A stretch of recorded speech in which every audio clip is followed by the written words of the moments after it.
Halo semuanya, kembali lagi di Money Discussion with Rifan Kurniawan. Dan kali ini kita kedatangan Kakanda Andika Descartes. Halo. Nah, beliau ini adalah seorang perencana keuangan dan juga founder dari Value Magazine. Nah, hari ini kita mau ngapain aja sih? Hari ini kita bakal ngobrolin seputar personal finance dan juga kita bakal ngobrolin seputar peluang investasi menjelang semester 2 tahun 2021.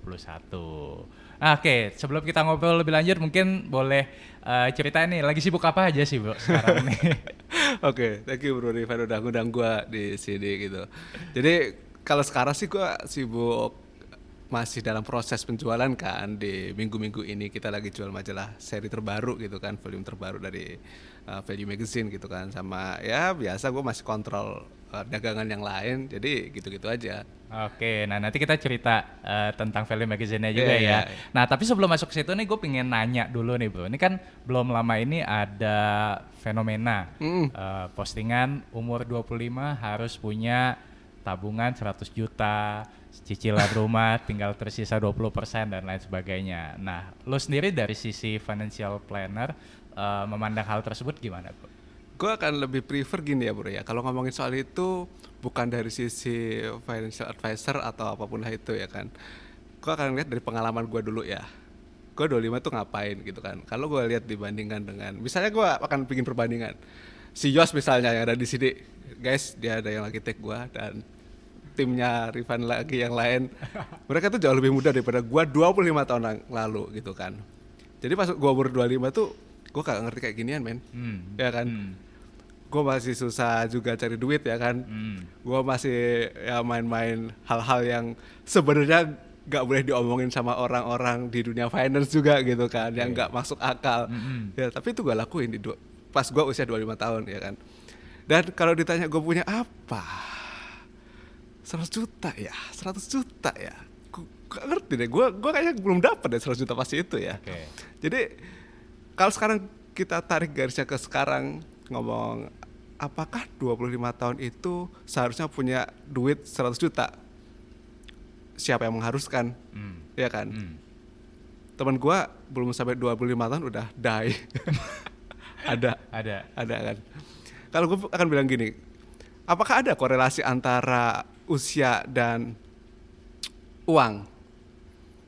Enggak. Ya. Jadi gini, gue akan lebih prefer kalau kita ngomong soal uang, karena di sini konteksnya adalah money, investment gitu. Gue akan lebih lihat dari growth-nya, growth kitanya, ya kan. Kalau gue start dari orang yang misalnya gue udah punya 100 juta duluan nih, tahun depan jadi 200 juta, naiklah 100%, betul ya? Betul. Kalau orangnya start dari 10 juta, tahun depan jadi 100 juta, naiklah 1000%, ya kan? Betul. Nah, gue akan lebih prefer dari situ nih. Kenapa? Karena gak gampang buat dapat growth yang tinggi, ya dong. Ada orang yang susah banget dapat seperti itu. Jadi buat teman-teman nih, terutama nih, kalau sekarang usianya 25 tahun, gak usah insecure lo punya apa. No, tapi bikin aja plan.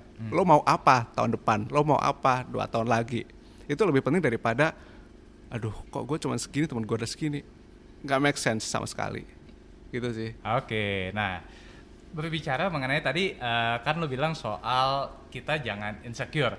Ya intinya seperti itu sebenarnya. Ngomong-ngomong soal itu kan sebenarnya ada juga nih ya, mungkin banyak orang yang mungkin di usia 25 malah masih terlilit hutang, boro-boro misalkan 100 juta. Ya tapi ada juga yang masih terlilit hutang. Nah berbicara mengenai terlilit hutang, kalau ada nih listeners di sini yang sekarang Kanda, ini gue lagi terlilit hutang. Apa tips-tips praktis yang mungkin bisa lo share supaya mereka nih bisa bebas dari hutang? Oke, sebenarnya kalau nggak pernah terlilit nggak seru juga ya. Ya, balik lagi nih Van, karena ke pengalaman ya, gitu ya. Pengalaman gue juga pernah bermasalah dengan masalah uang, utang dan teman-temannya gitu. Sebelum akhirnya bisa ngomong kayak gini gitu kan. Jadi Terutama untuk teman-teman yang muda ini kan biasanya mereka memiliki keberanian yang jauh berbeda dibandingkan yang sudah senior-senior kita gitu kan. Anak-anak muda tuh pasti lebih berani, lebih punya nyali. Gue bisa dapat 10% dari saham misalnya. Ya udah gue pinjam aja temen gue. Ntar gue kasih per bulan berapa persen lah. Karena mikirnya selalu untung gitu kan. Bisa jadi kayak gitu atau investasi lain atau bisnis yang lain gitu kan. Nah, kalau ada dalam kondisi yang seperti itu terus mengalami kesalahan penghitungan akhirnya terlilit hutang, maka satu-satunya yang harus dilakukan pertama kali adalah lu sadar bahwa lu salah. Oke. Ya kan? Ya. Karena banyak juga orang yang denial nih. Oke. Misalnya, gue udah kelilit 100 juta. Ya udah deh, gue pinjam duit lagi buat nutup ini nanti. Oke. Gue akan masukin lagi ke saham biar untungnya bisa buat nutup ini. Nah, kayak gini kan berarti ada masalah nih dengan bagaimana dia punya mindset. Ya dong. Once orang sudah punya mindset yang proper, sudah ngaku bahwa oke, gue salah dalam melakukan penghitungan, akhirnya terlilit hutang, maka kita bisa masuk nih ke obrolan selanjutnya. Mesti ngapain? Oke, list dulu. Oke. Ya kan? Lo list deh utang-utang lo yang paling urgent itu di mana. Oke.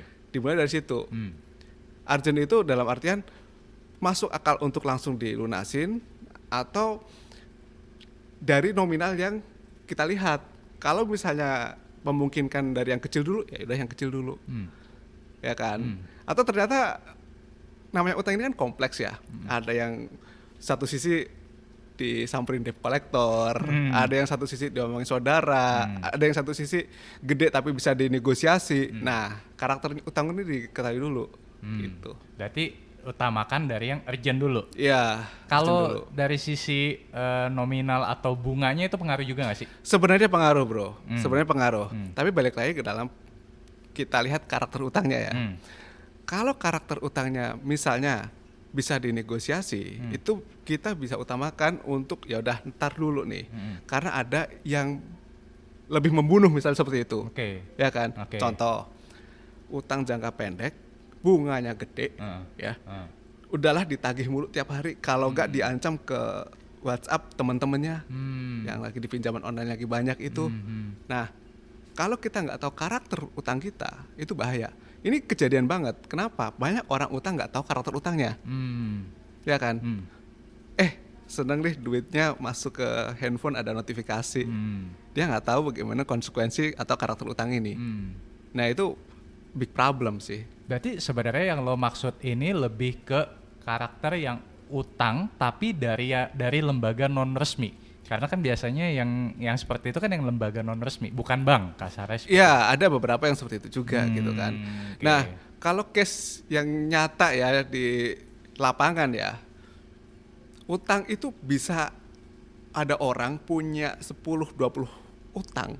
Ada yang dari bank, lembaga resmi, saudara, teman-teman jadi satu pernah ada. Nah, kalau kayak gitu kan semerawut nih. Kalau nggak tahu karakter masing-masing, bermasalah. Gitu. Oke. Nah, itu tadi beberapa tips dari Kakanda untuk melunasi utang kalian. Nah, masih terkait nih soal personal finance. Gue pengen nanya, kalau menurut dari sudut pandang lo, generasi sandwich di tahun 2021 ini masih banyak gak sih yang ngalamin generasi sandwich dibandingkan dengan beberapa tahun sebelumnya? Generasi sandwich itu kan sudah lebih dari 1 dekade ya. Betul. 2 dekade, 3 dekade. Gue akan bilang gak ada berkurang juga sebenarnya. Masih ada juga, masih relevan juga. Masih banyak. Masih banyak juga. Mungkin 1 dekade lagi masih ada, 2 dekade lagi masih ada. Kenapa? Karena sebelum kita ngomong literasi keuangan, literasi secara keseluruhan seperti apa dulu? Pendidikan emang sudah merata di Indonesia. Belum. Ya kan? Ini kita belum ngomong finance sih. Kondisi orang ngomong finance, bahkan ada orang yang punya pendidikan tinggi masih jadi sandwich gen, ya kan? Nah, jadi layernya itu masih banyak bro kalau gue bilang. Tugasnya itu masih ya cukup berat. I see. Berarti masih 1 dekade lagi mungkin masih ada. Mungkin masih ada. Nah, tipsnya ya ada nggak sih tips-tips praktis buat ya kalau misalkan teman-teman listeners di sini ada yang ini kayaknya gue banget nih.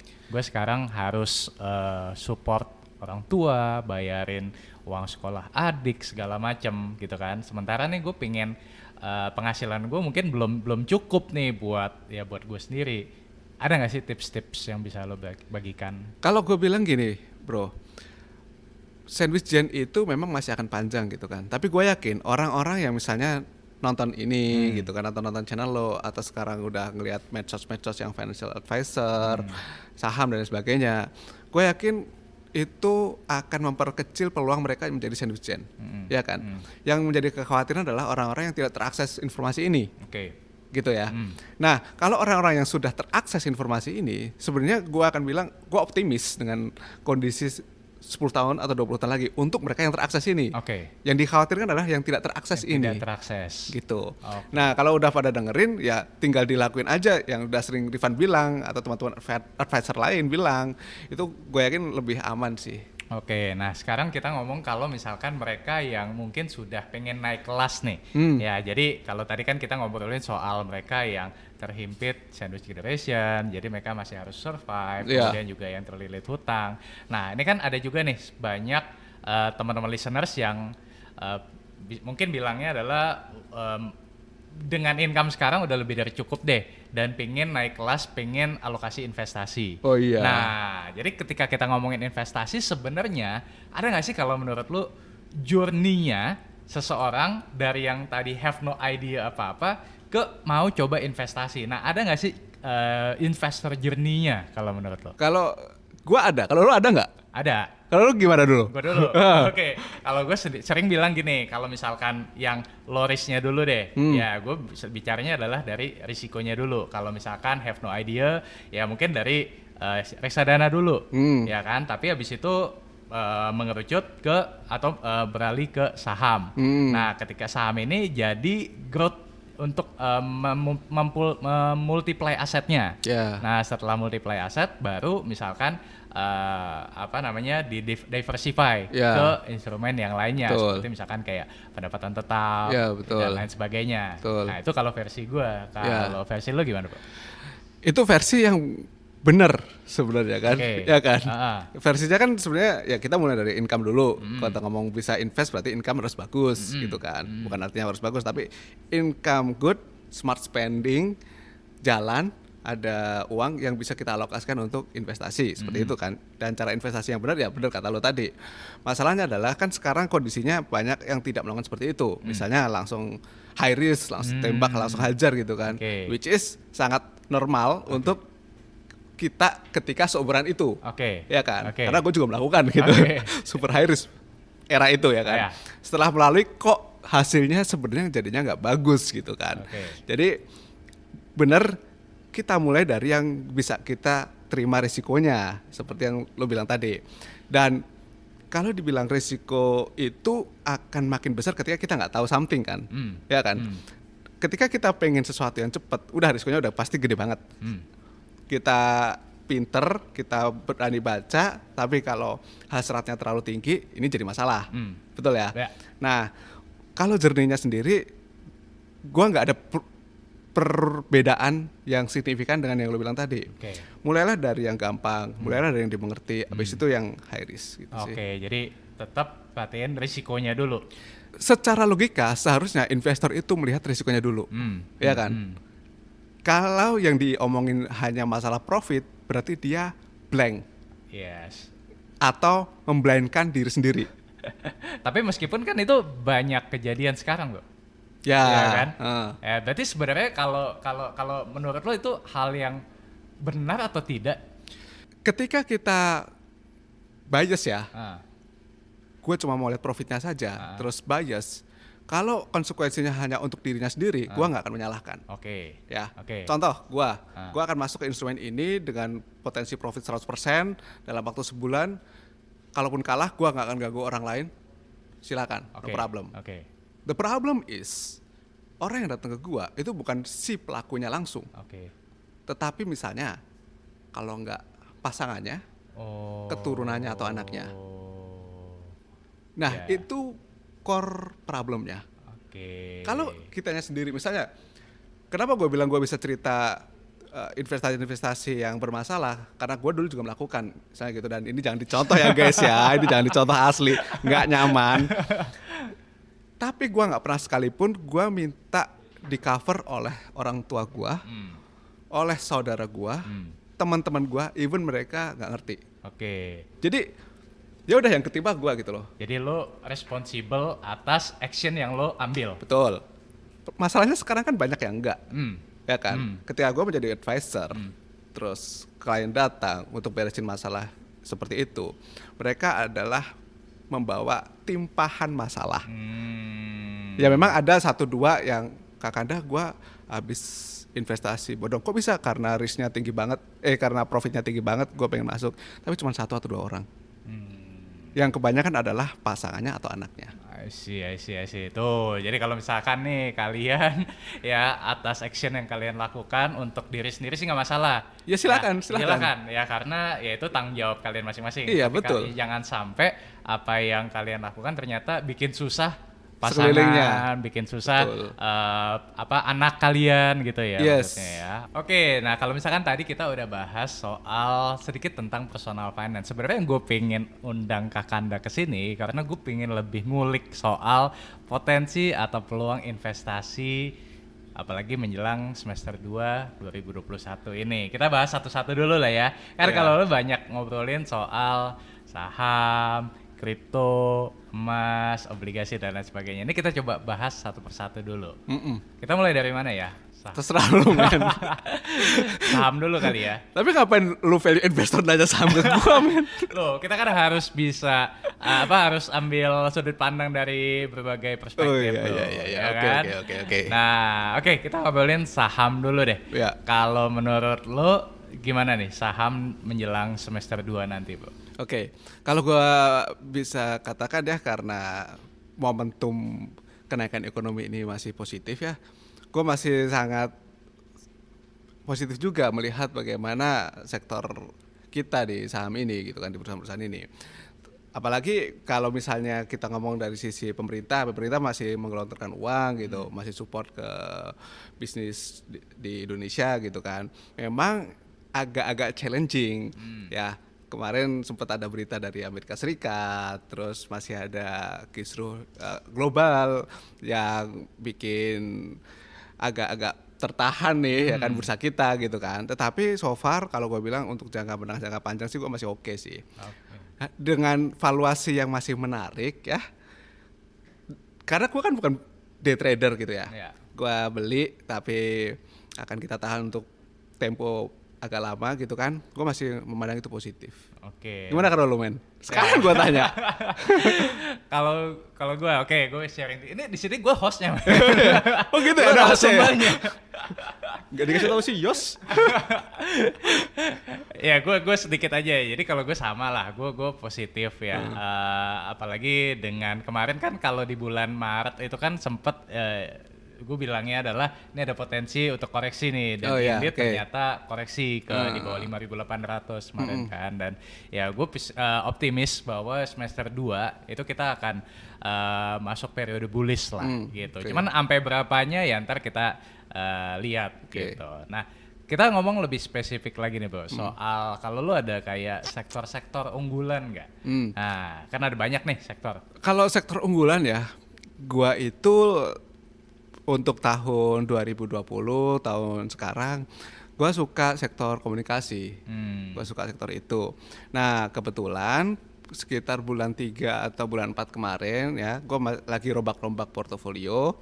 Gua masih belum masuk ke sektor yang baru. Jadi masih gua diamkan gitu. Itu yang favorit. Telekomunikasi. Perusahaannya ya. tapi sektornya sektor komunikasi gitu kan. Kemudian gue masih ngeliat nanti siklus call, gue masih lihat gitu kan, apakah gue akan masuk ke situ atau tidak gitu.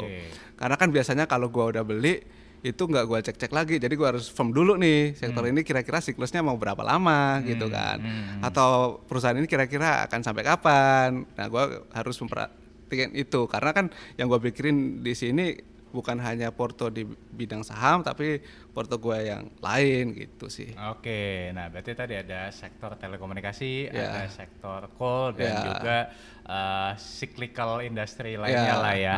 Oke, tapi dan secara overall lu juga optimis bahwa saham mungkin akan naik lagi. Nah, ini sebenarnya gue sedikit pengen nanya pendapat lo juga nih.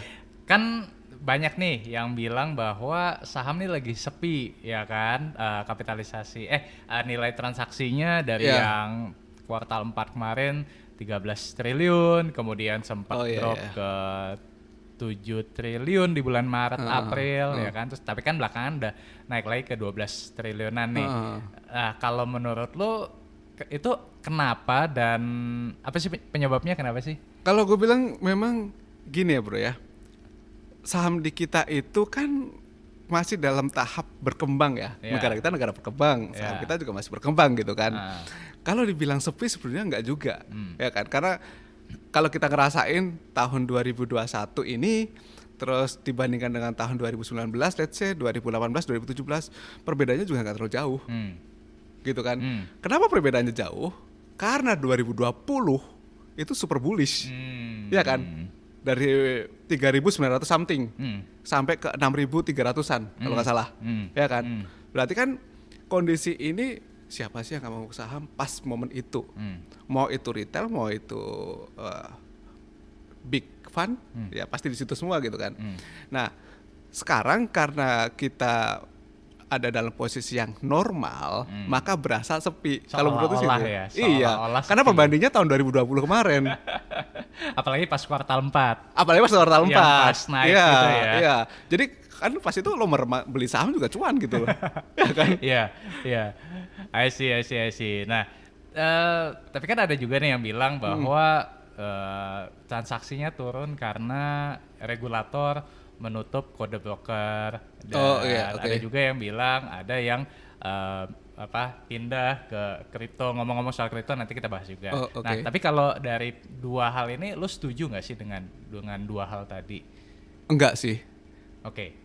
Karena ya gua ngobrol sama beberapa teman yang analisanya menggunakan analisa kode broker itu, Yes. ketika gua tanya, dan kebetulan duit mereka dalam kondisi yang gede ya, jadi pasti ketika mereka cabut pasti akan Berasa. gitu Yes. kan.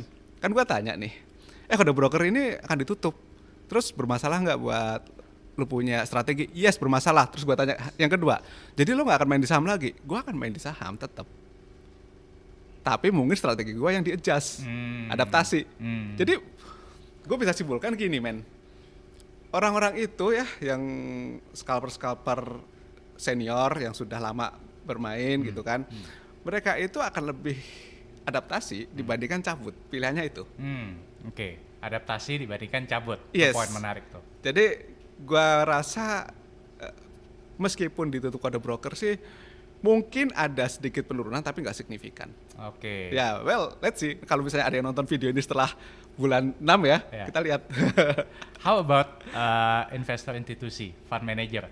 Ya apalagi fund manager, gua rasa juga nggak akan cabut, Nggak gitu kan. mungkin cabut juga ya. Iya, ladang mereka di sini, ngapain mereka cabut? Kan gitu. Dan ini kan kalau misalkan fund manager kan harus ada ketentuan gitu, misalkan Iya.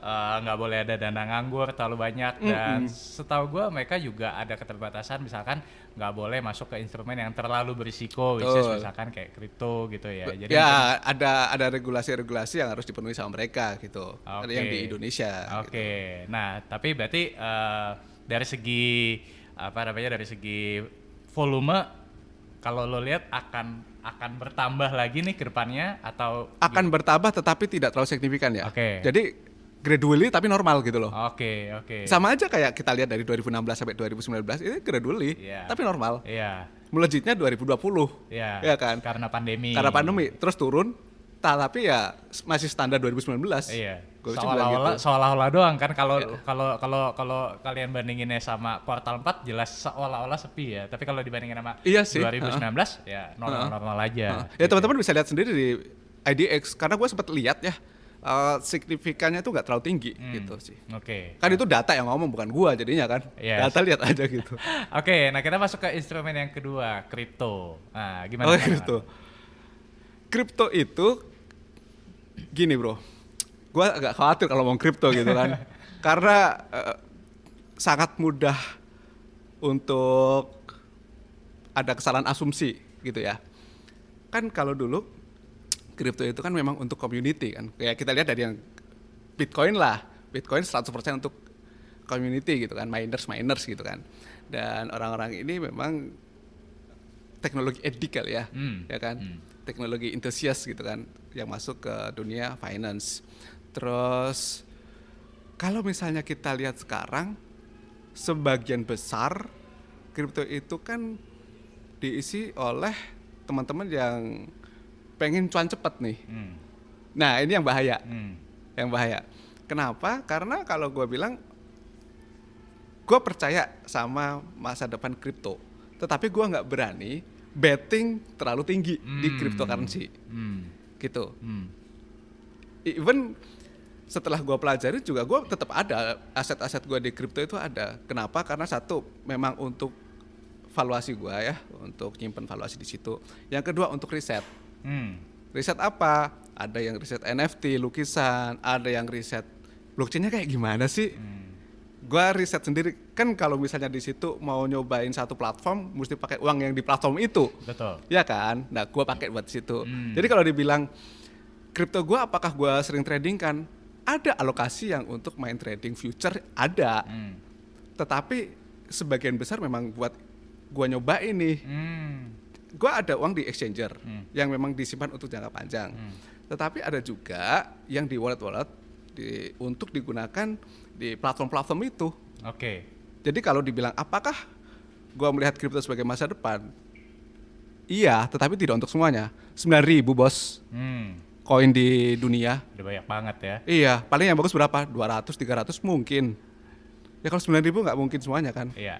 Berarti cuman berapa persen doang tuh ya? Iya, Oke, berarti harus selektif juga. iya bro. Nah, tapi kalau kita ngomong koin-koin besar deh, koin-koin market cap. Ini kan kalau kita bicara per podcast ini kita buat ya, posisi Bitcoin sekarang di 35.000. Ya, Ya kan, 35.000. Bulan lalu masih 60.000 $60.000 something, ya, ya kan, $60.000. Ethereum sekarang di 2.000, 2.700 dolar ya. Ya, Kalau 2.700 rupiahnya kan 35 jutaan something ya, Yes. udah turun juga. Uh-uh. Nah, terus dan lain-lainnya Binance Betul. gitu. Dan atau kalau lo lihat gimana di semester 2 nanti? Apakah kan ini beberapa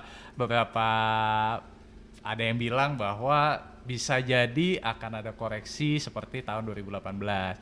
Tapi ada juga yang bilang enggak, 2018 kuartal 2 semester 2 akan bullish lagi karena ada banyak project yang akan launching di semester 2. Kalau lo sendiri lebih ngeliatnya gimana? Tahun 2017 itu ada beberapa koin yang bagus ya. Koin yang bagus, tapi pada akhirnya nggak laku di market. Itu ada. Dan sekarang kita lihat di 2021 ya. Banyak banget project bagus, banyak banget. Ya. Tetapi apakah nanti semuanya akan laku di market? Belum tentu. Dan kalau ditanya lagi nih, apakah kripto akan bullish di semester 2 2021? I have no idea at all. Tetapi gini, seandainya kripto nanti pun harus crash, nggak masalah buat gua, buat portofolio yang sudah gua milikin gitu. Meskipun akan hurt ke total portofolio, tetapi gua udah siap untuk itu. Kan kalau kita ngomong masa depan ya bro ya, masa depan itu akan kita capai dengan sebuah pengorbanan. Betul. Ya kan? Bitcoin, Ethereum, BNB dan lain sebagainya, mereka memiliki visi di masa depan, ya kan? Dan mereka siap untuk meraih masa depan itu. Misalnya seperti itu ya visinya. Nah, kan yang namanya kita punya langkah ke depan itu belum tentu akan mulus. Betul ya? Bisa saja plan yang sudah kita bangun sekarang runtuh. Ya bisa saja masa depan yang dibangun di dunia cryptocurrency ini akan runtuh dulu nih. Bisa saja seperti itu. Kalau gue percaya kripto akan jadi di masa depan, tapi gue nggak tahu apakah itu terjadi di semester 2 2021, 2022, 2023. I have no idea at all. Kenapa? Government masih belum oke semua dan itu benar-benar challenging. Ingat tahun 2020 Desember, SEC manggil XRP, jadi Ripple itu dipanggil kan, ada kasus ini itu, jatuh 2.000 perak. Sekarang 20.000 something, ya kan? Jadi kalau kita bilang apakah 2021 semester 2 akan bagus, government belum tahu nih mau ngomong apa, apalagi gua. Tapi buat teman-teman, preparation.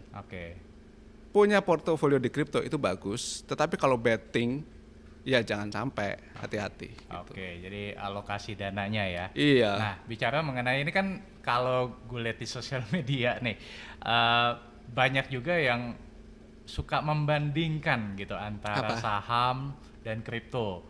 Ya kan? Ada. Oh iya, ada ya? Banyak Oh, tuh. oke. Nah, makanya gue pengen tahu kalau dari perspektif lo, Heeh. apakah saham dan kripto itu memang layak untuk dibandingkan, maksudnya di-compare seperti itu, atau ya jangan di-compare-compare lah. Wait. Poinnya apa perbandingan itu? Poinnya pertama, kalau misalkan saham kan dari waktu perdagangannya dibatasin. Kripto 24 jam. Saham kalau dari sisi growth-nya ya, misalkan ya ada yang bilang gini, Bro. Naik beberapa hari aja langsung kena UMA. Oh, oke. Unusual market activity. Kalau di kripto bebas-bebas aja, ya kan. Turunnya juga sama, dibatasin 7%. Ya, kalau di kripto bebas gitu kan. Terus ada juga yang bilang ya itu sih beberapa yang gue perhatikan gitu loh. Oke. Nah, makanya menurut lu gimana? Makanya jadi banyak yang bandingin gitu loh. Gue mendingan di kripto aja gitu kan, yang buat yang pro kripto. Ya kan? Tapi ada juga yang bilang pro saham gitu ya. Loh, enggak dong, itu kan nggak ada underlying fundamentalnya segala macam. Nah, itu jadi kan banyak perdebatan tuh seolah-olah yang terjadi. Nah, kalau lu lihatnya gimana? Kalau gue ya bro ya, pertama gue nggak melihat ada manfaat dari perbandingan itu. Menurut gue yang bro ceritain tadi kayaknya nggak masuk akal aja kalau misalnya kita perbandingin gitu loh. Gue setuju. What's the point? Iya. Terus kalau yang kedua ya, bandingin kripto sama saham jelas salah, jelas beda. Karena kripto itu kalau kita bandingin ya sama emas atau sama apalagi ya, komoditas apalagi sih, coal atau sama ya komoditas lainnya, gitu kan. Karena kripto memang bukan kepemilikan, tapi dia adalah sebuah engine yang akan sebuah minyak yang digunakan dalam sebuah engine, kampanye seperti itu. Jadi perbandingannya menurut gue sih nggak apple to apple. Tetapi gue nggak lihat apa manfaat dari perdebatan ini. Kalau gue akan gini, gue akan cari manfaat dari keduanya. Contoh kata ya, gue punya saham, gue punya kripto. Memang saham gue mayoritas, kondisinya lebih gede gitu kan. Tapi gue nggak bisa pungkiri bahwa tahun 2020 sama 2021 ini kenaikan tertinggi dari cryptocurrency. Itu gue nggak akan pungkiri hal seperti itu. Meskipun kripto ini nggak gue tradingkan ya. Ketika gue cek, oh ya lebih tinggi gitu. Orang kalau buat ditransaksikan dari wallet ini kan fee-nya lumayan kan. Terus ya ngapain? Karena memang digunakan buat di engine blockchain itu sendiri gitu. Nah, kalau gue akan kasih pendapat sih, kayaknya kita nggak perlu perbandingan itu deh, nggak perlu berdebatkan deh. Lebih penting adalah money managementnya. Lo mau apa sih? Mau di setel kayak gimana sih? Apakah lo mau lari kenceng atau lari lambat, ya kan? Atau lo mau yang benar-benar decentralized cryptocurrency, atau lo mau totally di saham aja, ya itu pilihan kalian semua, itu bebas-bebas aja. Jadi poin menarik yang tadi gue petik adalah ambil manfaat dari keduanya. Lo iya dong. Kayak gini, ada orang yang prefer bikin bisnis sendiri, ya. Kalau ngeliat saham gimana? Aduh, ngapain sih saham-saham? Gak jelas. Ada, zaman sekarang masih ada, ya kan? Kalau teman-teman di sini yang udah melek investasi, melek finance, ada denger kayak gitu gimana rasanya? Itu sama kayak kita denger perbandingan antara saham dan kripto. Ya, ada orang yang suka bisnis, ada orang yang suka saham, ya kan? Apa kita pernah ya jangan gitu, harusnya lo di saham aja atau lo harusnya bisnis aja? Kan nggak pernah kan, men? Itu bukan hal yang harus kita paksakan. Gitu sih. Oke, menarik. Oke, sekarang kita masuk ke instrumen yang ketiga, emas. Kenapa gimana, Mas Rifan? Gimana proyeksi emas di semester 2? Oke. 2021. Emas kemarin naik ya? Naik lagi ya? Naik lagi. Ya kan sebelumnya kan sempat jeblok tuh ke 850-an something ya. Habis itu kan sekarang 900 lagi. Iya. Kalau gua akan bilang bukan di semester 2 lagi, Bro. Gua akan lihat let's say 3 atau 5 tahun ke depan. Ya. Karena kalau ngomong emas dalam tempo 6 bulan, gua rasa itu terlalu spekulatif juga. Kecuali lo main di komoditi memang, ya kan, kontrak komoditi. Tapi kan kita kan enggak main di kontrak komoditi. Nah, kalau 3 sampai 5 tahun ke depan, gimana proyeksi emas? Gue akan bilang masih dalam tren naik. Ya. Tetapi balik lagi gradually. Perlahan tapi naik. Karena tidak ada saat ini sentimen yang benar-benar membuat sebuah harga emas melonjak sangat tinggi. Tapi pada akhirnya emas tetap akan dicari, logam yang selalu dicari oleh masyarakat dunia gitu kan. Nah, justru gue akan tertarik nanti ketika respon dari The Fed nih, mungkin tahun depan atau tahun 2022 ketika tapering. Nah itu kita harus hati-hati. Bisa jadi ketika itu terjadi harga emas mengalami lonjakan yang signifikan, tetapi kan tidak dalam waktu dekat.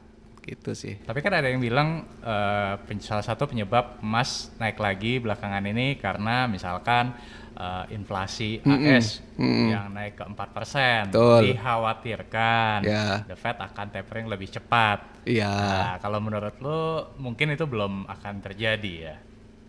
Kalau gue lihat tahun ini kayaknya enggak deh ya bro ya. Enggak ya. Sekarang kita lihat 2008 krisis keuangan global. Tapering terjadi tahun berapa?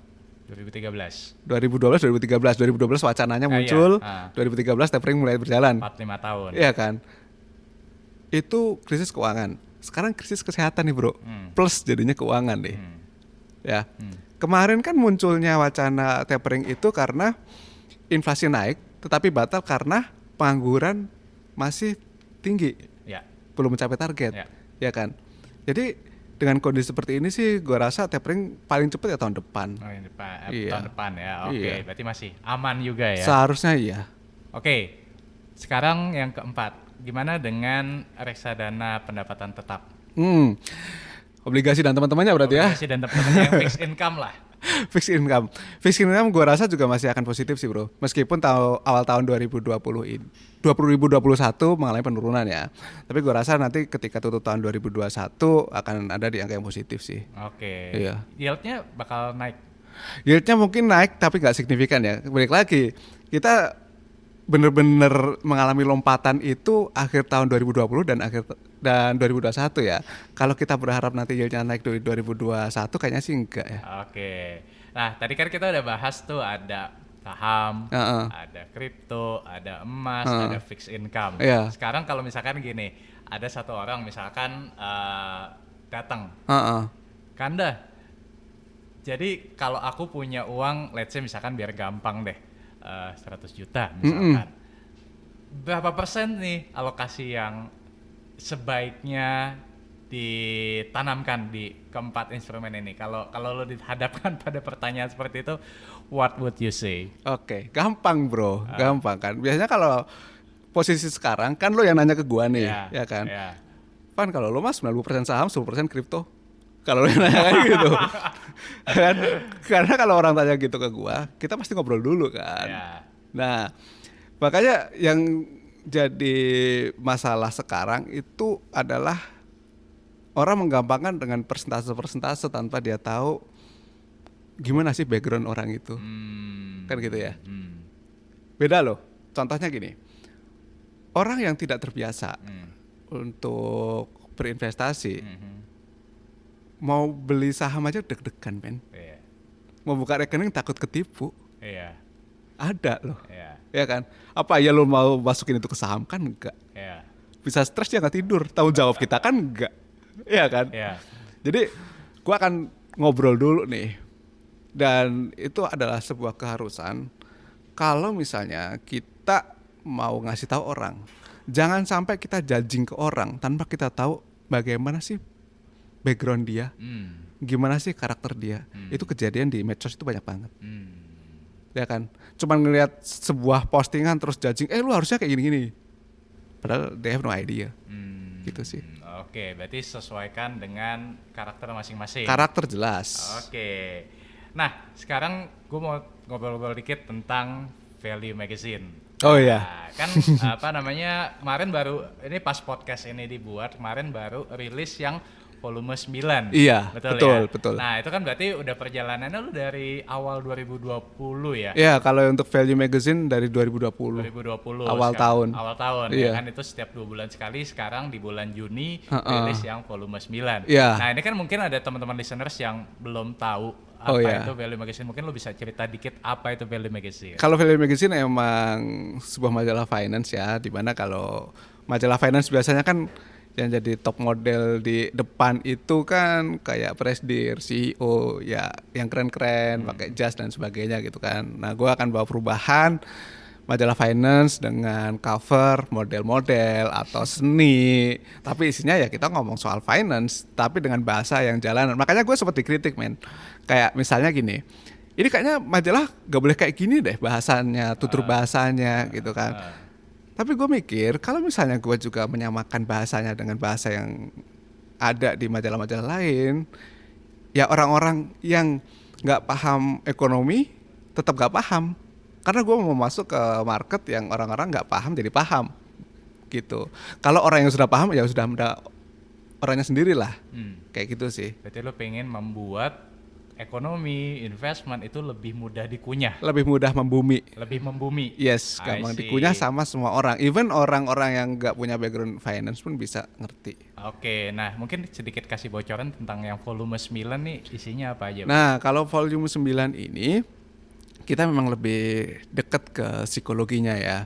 Jadi gua salah satu profesi yang jarang disentuh dalam dunia finance itu contohnya profesi ASN, PNS. Ya, gua kasih cerita di situ nih.